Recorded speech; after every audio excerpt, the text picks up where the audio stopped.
ఒక చిన్న గ్రామంలో మాధవి అనే 12 ఏళ్ల చిన్నారి తన తల్లిదండ్రులతో కలిసి ఉండేది.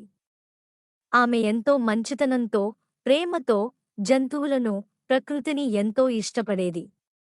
ఆమె ఎప్పుడూ పక్షులతో మాట్లాడటం, చెట్లకు నీరు పోయడం, పూల తోటలో కూర్చుని పక్షుల కూయింపు వినటం అలవాటు చేసుకుంది.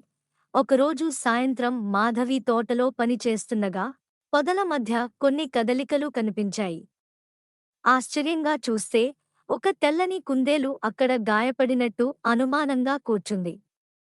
దాని కాళ్ల దగ్గర రక్తం కనిపిస్తోంది. దీనికి ఏదో ప్రమాదం జరిగింది అని మాధవి అర్థం చేసుకుంది. పాపం, ఇది ఎలా గాయపడిందో, దీన్ని ఇక్కడ వదిలేస్తే ఏదైనా జంతువు దీన్ని పట్టేస్తుంది అని అనుకుంటూ మాధవి కుందేలును మెల్లగా చేతిలోకి తీసుకుంది. అది తొలుత భయంతో గబాలున అటు ఇటు తొందరపడి చూడగా మాధవి మృదువుగా, నీవు భయపడక్కర్లేదు, నేను నీకు సహాయం చేస్తాను అని చెప్పింది. దానిని ఇంటికి తీసుకువెళ్ళి నెమ్మదిగా దాని గాయాన్ని శుభ్రం చేసింది. తన తల్లి సహాయంతో తేనె, చీరక పోడిపెట్టి కుంకుడు కాయ నీళ్లు అద్దింది. మాధవి కుందేలుకు పాలు ఇచ్చి దానికోసం చిన్న బుట్టలో గడ్డి వేసి దానిని నిద్రపోనిచ్చింది. కొద్ది రోజుల తర్వాత కుందేలు పూర్తిగా కోలుకుంది. అది ఇప్పుడు గంతులు వేస్తూ మాధవితో, చుట్టుపక్కల కుందేలుతో ఆడుకుంటూ గడిపింది. కాని కొద్ది రోజుల తర్వాత కుందేలు అడవికి వెళ్ళిపోవాలని నిర్ణయించుకుంది. ప్రతిరోజు ఆడుకుంటూ సంతోషంగా గడిపేది.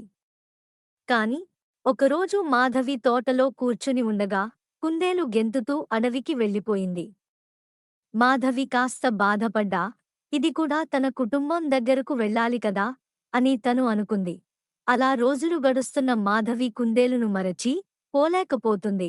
కొన్ని రోజుల తరువాత మాధవి తోటలో తన ప్రియమైన పుస్తకం చదువుతూ పక్షుల కిలకిలా ధ్వనులు ఆస్వాదిస్తుండగా ఎదురుగా కుందేలు తిరిగి వచ్చింది చూసి ఆశ్చర్యపోయింది. కేవలం ఒక్కడిగా కాదు, తనతో పాటు మరో 2 చిన్న చిన్న కుందేళ్లను కూడా తీసుకువచ్చింది. మాధవి ఆనందంతో గంతేసింది. ఇదేంటి, నన్ను మరచిపోలేదా? మరింత అందమైన బహుమతి తీసుకొచ్చావా అంటూ మురిసిపోయింది. మాధవి కుందేళ్లను చూసి స్నేహం, ప్రేమ ఎప్పటికీ మిగిలి ఉంటాయన్న ఆశాభావం కలిగింది అని అనుకుంటుంది. అప్పటినుండి వారి స్నేహం కొనసాగుతుంది.